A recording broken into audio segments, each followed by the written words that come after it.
Yes, thank you. Thank you.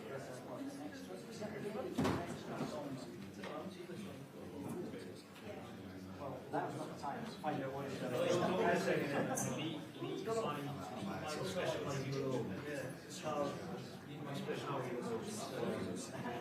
It's an 800. So you've got 4 sources to move, but it's just our own. Is that a remote or yes, I think it is, but I've never used it. But it's in and out.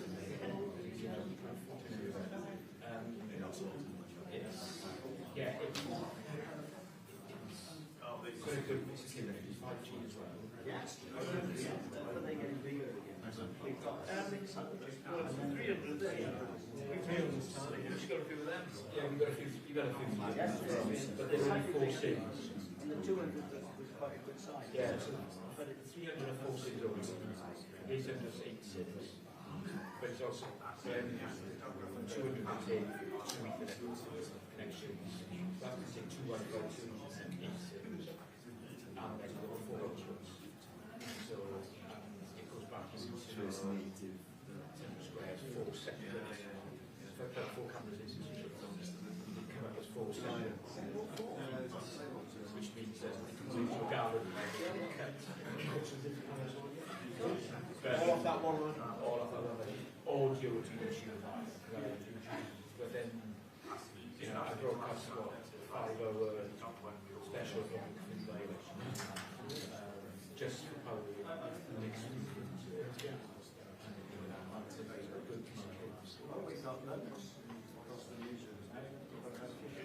If you just go, you don't use a track. No, I think that track's wrong.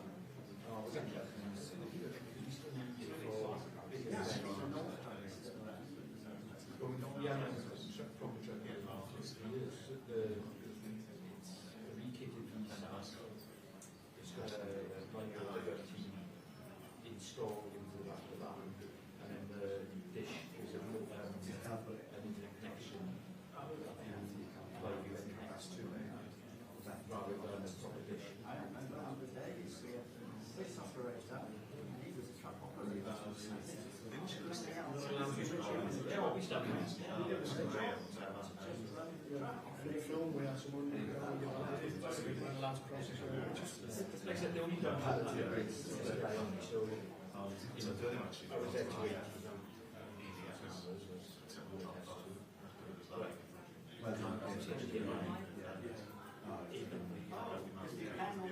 Yeah, you can't do nothing.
The broadcasters of United, City, Arsenal,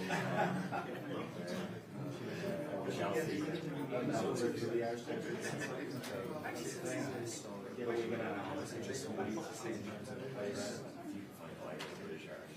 Well, yeah,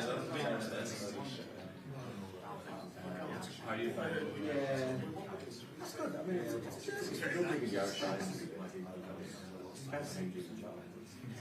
I know it's true. Oh, yeah, it's nice one.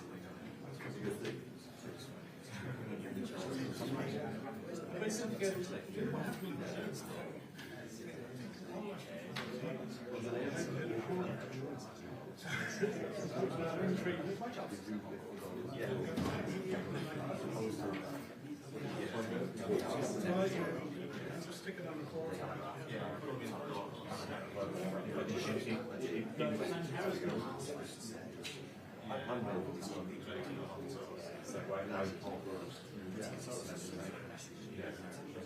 So I have to do it. It's like rather than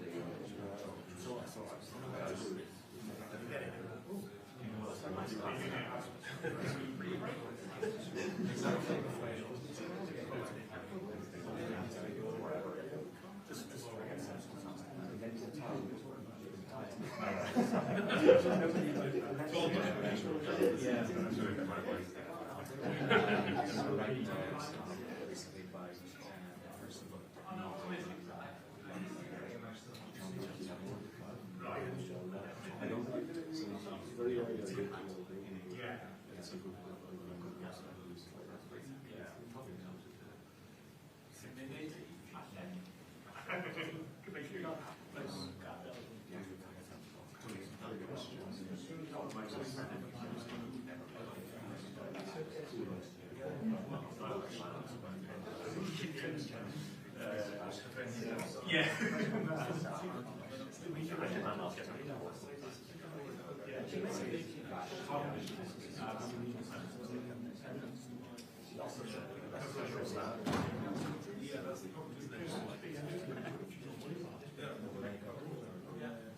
from Ireland, just not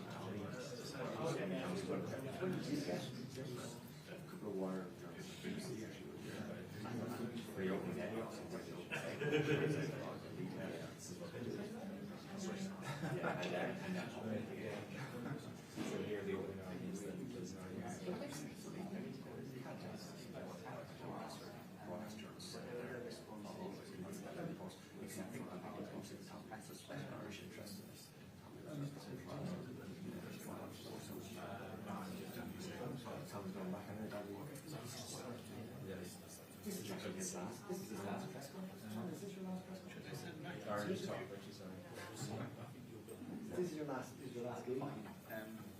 All I I know, I'll find something else for him. said.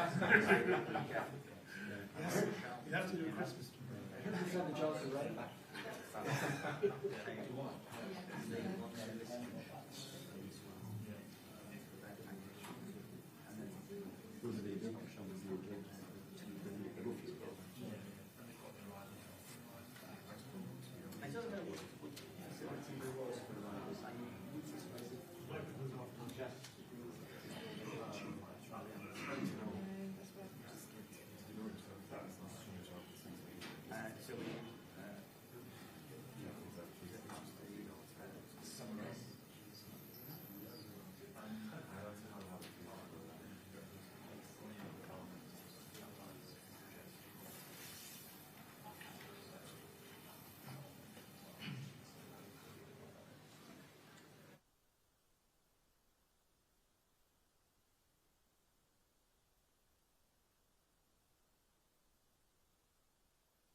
Shall I just go on and we'll find our way?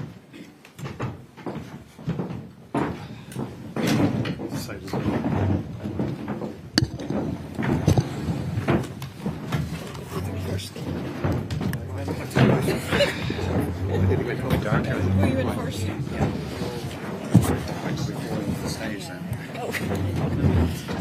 Probably assumed that.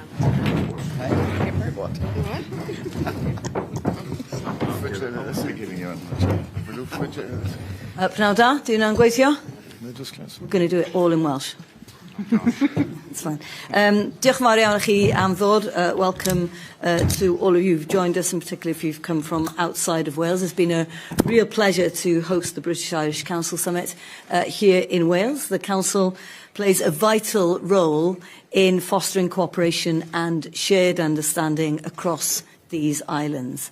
The summit's an important forum for addressing the challenges we have in common and exploring joint opportunities that strengthen our collective future. So today's conference has focused on the future of our creative industries. The arts not only brings us joy, but they're vital to our economic prosperity, our cultural identity, and our international influence.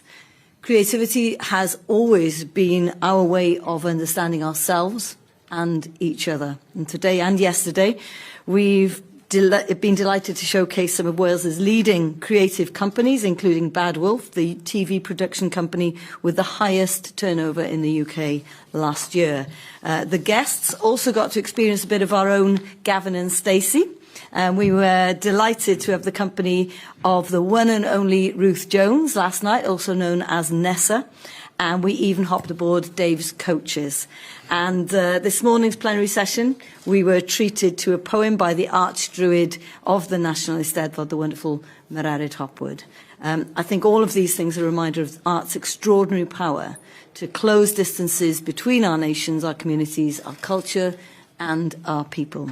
And we also discussed recent developments across our administrations, along with domestic and international topics that affect us all, not least the search for a just and lasting peace in Ukraine and the Middle East. It's important, I think, that we make time for us all to come together at regular interviews across these islands, and after all, we've all got so much in common. So BIC continues to provide the space that we're committed to carrying forward our meetings and the spirit of the Good Friday Agreement for the collective benefit of everyone across these islands.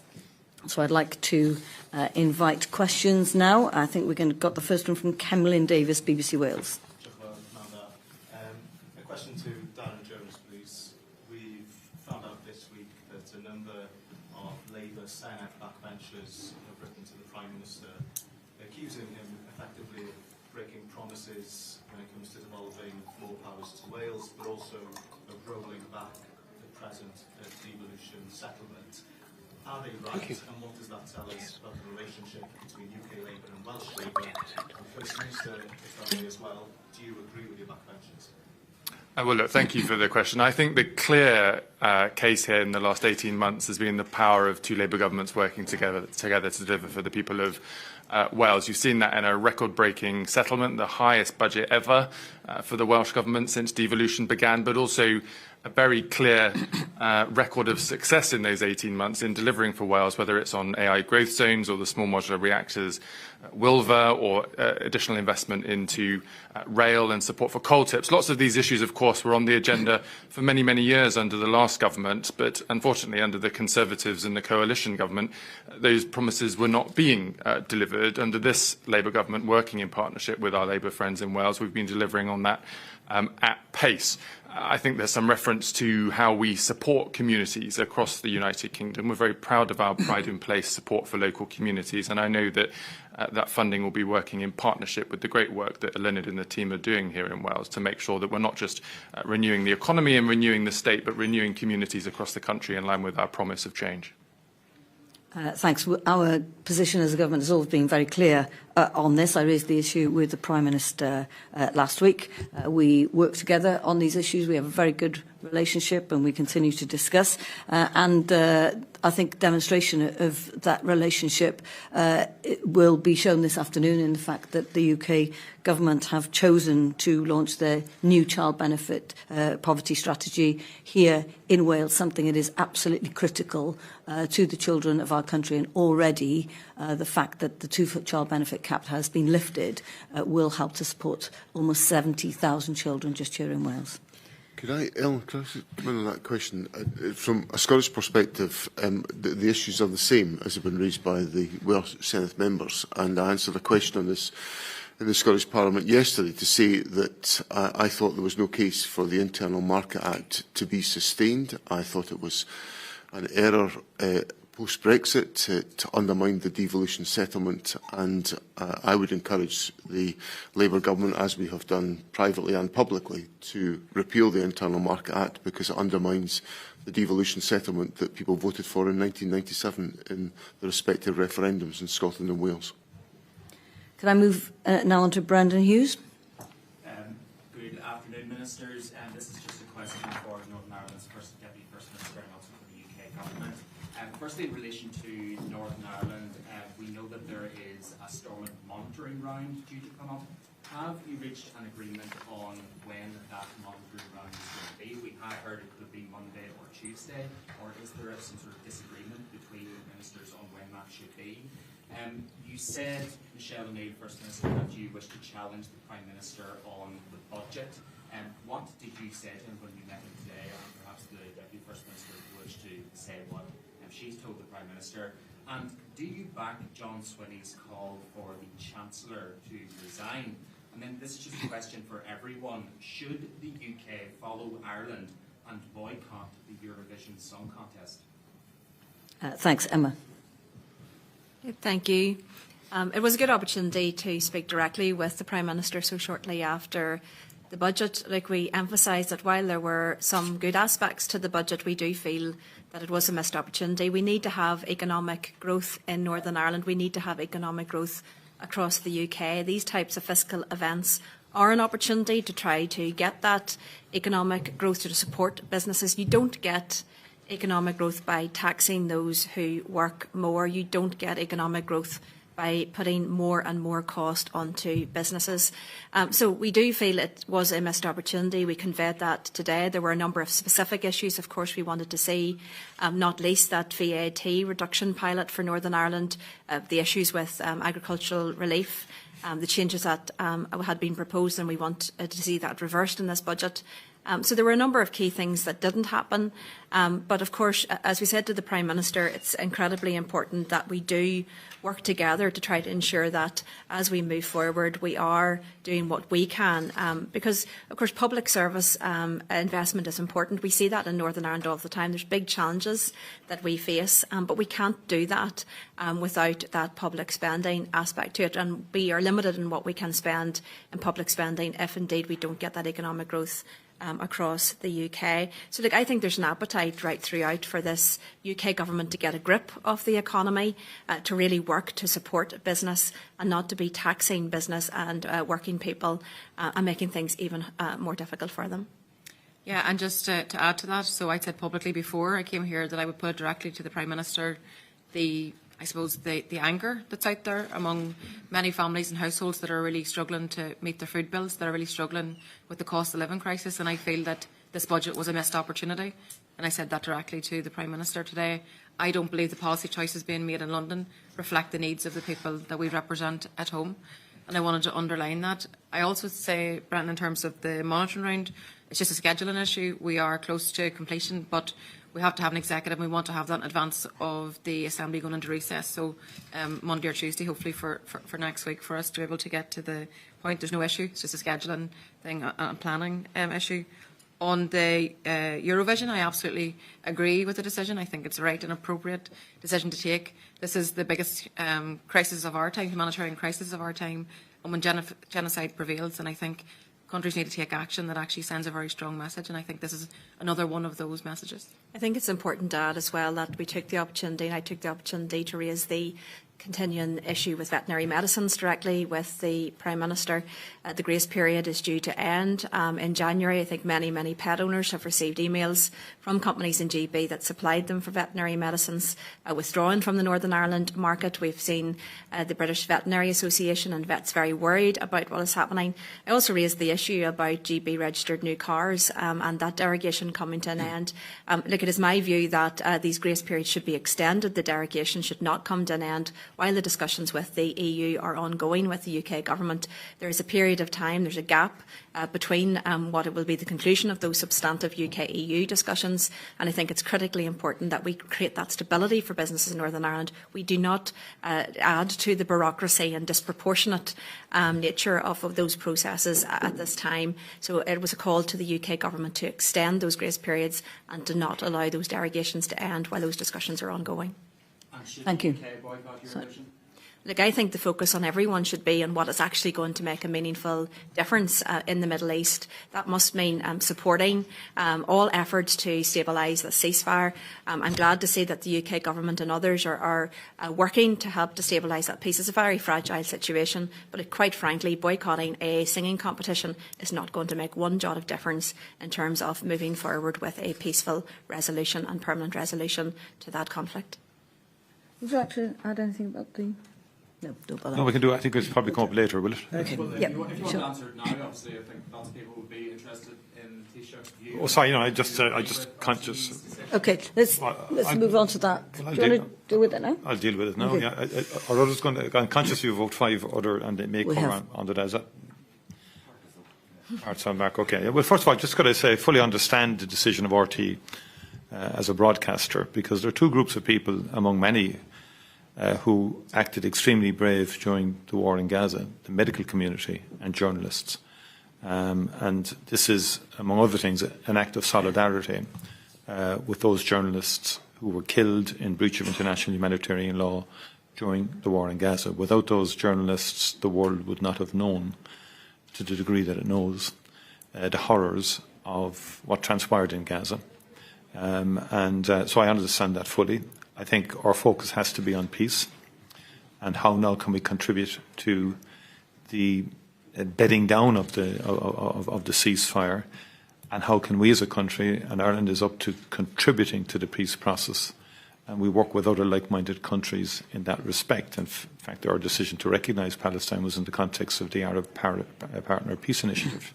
So we're working with all involved to see how we can contribute in terms of the peace process, and also then the absolute unimpeded flow of vital humanitarian aid into Gaza, which is not going in to the degree or sufficiency that the situation requires. Thank you. Caitlin.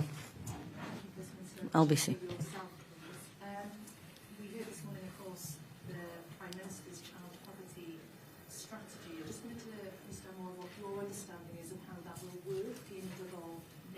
And also, given that a third of children in Wales are still living in poverty after Welsh Labour have already been in power here for 26 years, what should Welsh Labour be doing for that quarter of a century to make sure that families will put under that pressure? Well, there are certain tools that are at our disposal, and we've used those very well, I would argue, over the past few years. If you look at the fact that we've been giving free school breakfasts for 21 years in Wales. We've just rolled out free school meals to all primary school children here in Wales. We give a significant discount to 250,000 people when it comes to council tax. We've got childcare support, and we are giving support when it comes to school uniforms. All of that has been embedded for a long time. But the two-child benefit cap, we think, is a game changer, certainly for the 69,000 children in Wales who will benefit from that. What we will see today is the announcement of the UK child poverty strategy, and obviously we've already announced our strategy. They will complete together. There is a lot of synergy. What we are clear is that we simply don't have the tools to address this issue alone, and I'm extremely pleased that the Prime Minister is coming to Wales to do this, to recognise that this is an important issue for the Welsh Labour Government. Hamish Osgreen. First Minister, good afternoon. My question is for the Northern Ireland Executive. Ministers, we've seen emergency department wait soar to 19 hours in recent days in Northern Ireland. People sent home from schools due to the poor state of them, and Pearson and I warning that they don't have officer resources sufficient to police effectively. The Finance Minister says the recent budget settlement is insufficient, but the UK Government says there is no more money. So does that mean that your promise to deliver better public services is an empty one? I think that, just even to pick up from where Ellen just left off, in terms of the tools that are at our disposal, we're a devolved assembly with limitations in terms of the powers and levers that we have. We do our best to have people's backs and actually to invest in public services with what we have. But I think that the budget, as I've said, has been a missed opportunity for us to actually invest in our public services, to transform our public services, to do things better, to ensure better public services for all. So I think this is why today's meeting with the Prime Minister was so crucially important, because we wanted to underline this was a missed opportunity to actually help us, to actually transform public services, a missed opportunity to actually help workers and families to put money in people's pockets to get them through the cost of living crisis. And we're going to continue to make that case. We're not asking for special treatment. We're asking for what is right and proper. So I've heard a lot over the course of the last week since the budget's been announced of a record figure being awarded to the Northern Assembly. The reality is the context and backdrop to all of that is decades of austerity, which has left us in a situation where we have crumbling public services. So we will continue to fight for public services. We continue to make the case for more funding to allow us to actually invest in our public services. And all the while, we will still continue to do everything that we can within our varies and what we have the ability to deliver upon. And we have made significant progress across a range of issues. Of course, there is much, much more to do, but I think the policy choices that have been made in London over the budget period do not reflect the needs of the people at home. Like when we set out at the beginning of this term, there were huge challenges. We had the worst waiting lists across the UK. We wanted to grow the economy. We didn't have a strategy for ending violence against women and girls. There were many different aspects that we needed to take on. We prioritised 9 key priorities in the programme for government, and we have made progress on all of those, and that includes bringing down health waiting lists. Is it fast enough? No, we want to go faster, but you can only go faster if indeed you have that additional expenditure. I think the important thing here is that we are not simply coming to the UK Government to ask for more money. What we are asking them for is to work in partnership with us, acknowledging that in Northern Ireland we need core transformation, particularly within our health service, particularly in relation to big issues like tackling economic inactivity. Now, the challenge that we face is that in order to take on that transformation, to invest in transformation at the same time as keeping frontline services going, and an untransformed aspect of those services costs money. And it is very, very difficult. As the First Minister has said, while the UK Government talks about a record number or record settlement for Northern Ireland, we are also facing record pressures in Northern Ireland in terms of inflation, in terms of staff costs, in terms of the issues within the NHS and our health service. That is not just unique to Northern Ireland. This is common right across in terms of the structure and the approach. So we do not underestimate the challenges. We want to deliver for people. That will take time and transformation, and we need the UK Government support in order to do that. That's why we said we feel that this budget was a missed opportunity, because there were several things that could have been done, like the reduction in VAT that could have helped our hospitality businesses and support our economy in terms of helping working families in the squeezed middle, but helping the executive as well to do what we have promised to do in that transformation. Thanks. Can I move on to Mark Paul, Irish Times? Question for Taoiseach. Northern Ireland's position in relation to the war.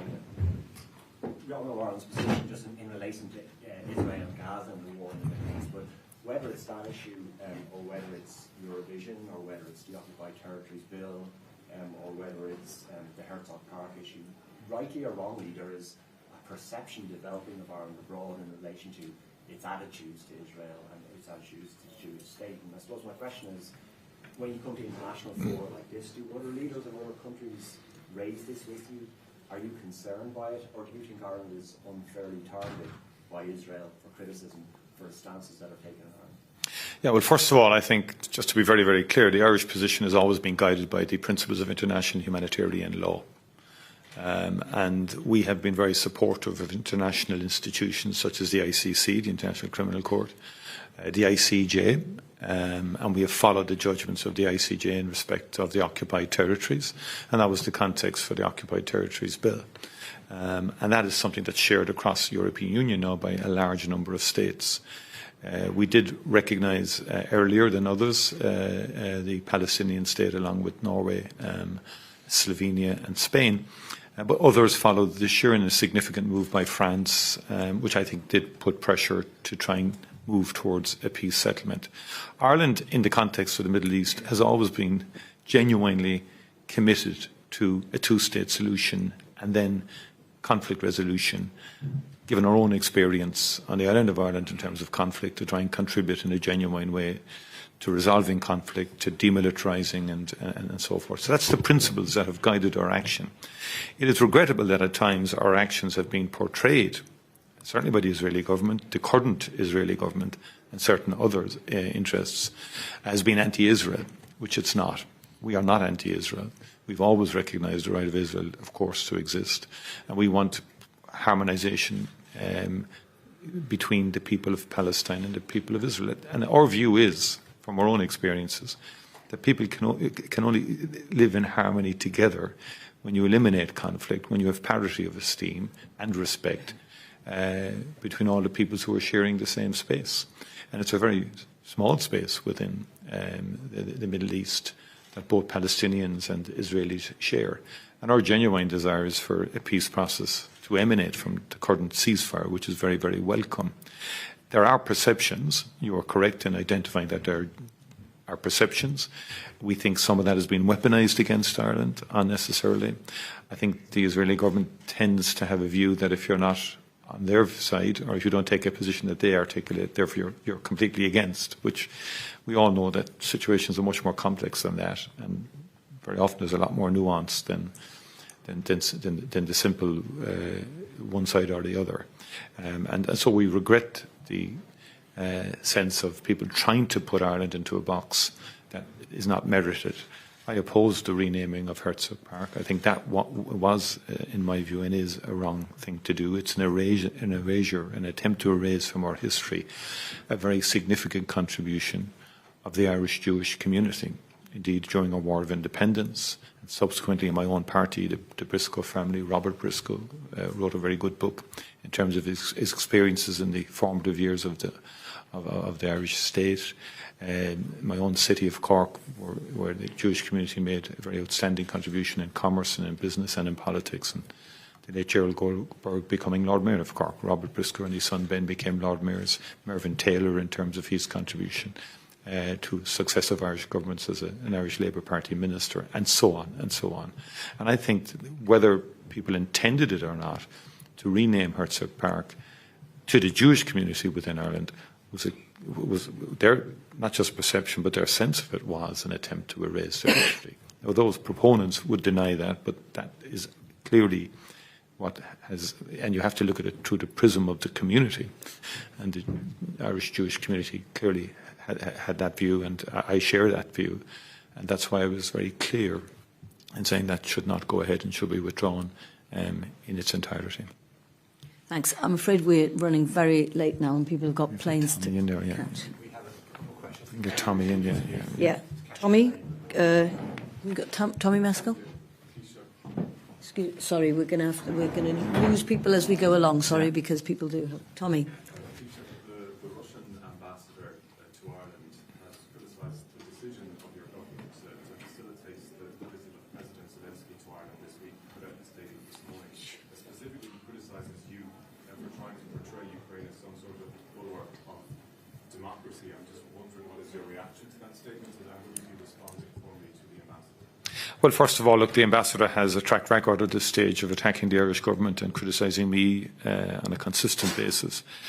Again, we're very, very clear. The invasion of Ukraine by Russia was a fundamental, brutal violation of the United Nations Charter.